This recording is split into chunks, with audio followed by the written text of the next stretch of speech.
8.3, I can compare quantities written as the product of a single digit number and a power of 10.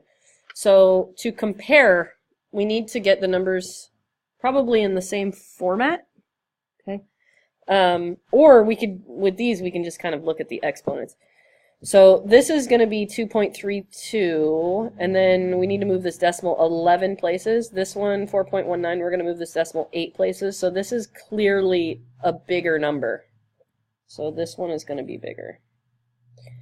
It gets a little trickier when we're talking about negative exponents. That means we're going to have to move the decimal 8 places to the left.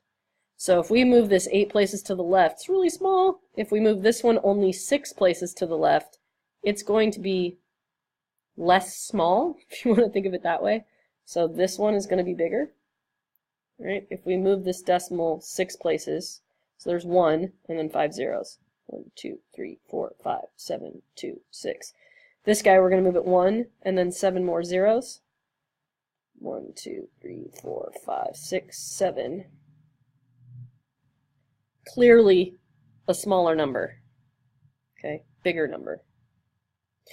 Estimate how much greater. Alright, so a few ways to figure this out. I really just like to look at the exponents there.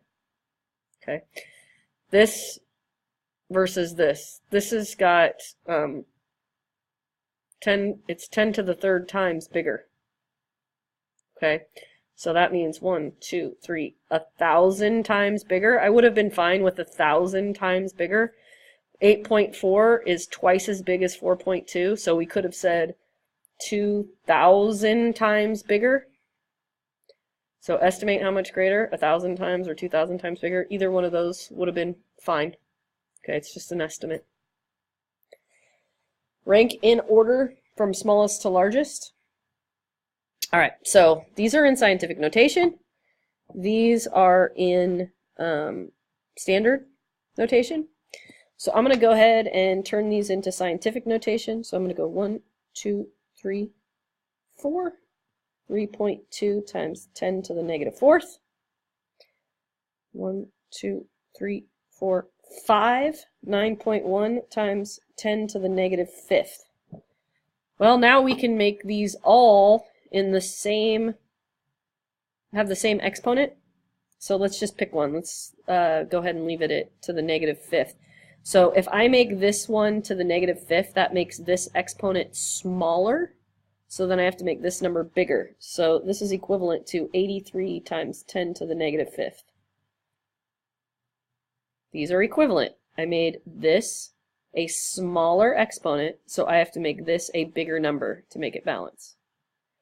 So this is to the fifth, this is to the fifth. Let's convert this one to the fifth, or negative fifth, excuse me.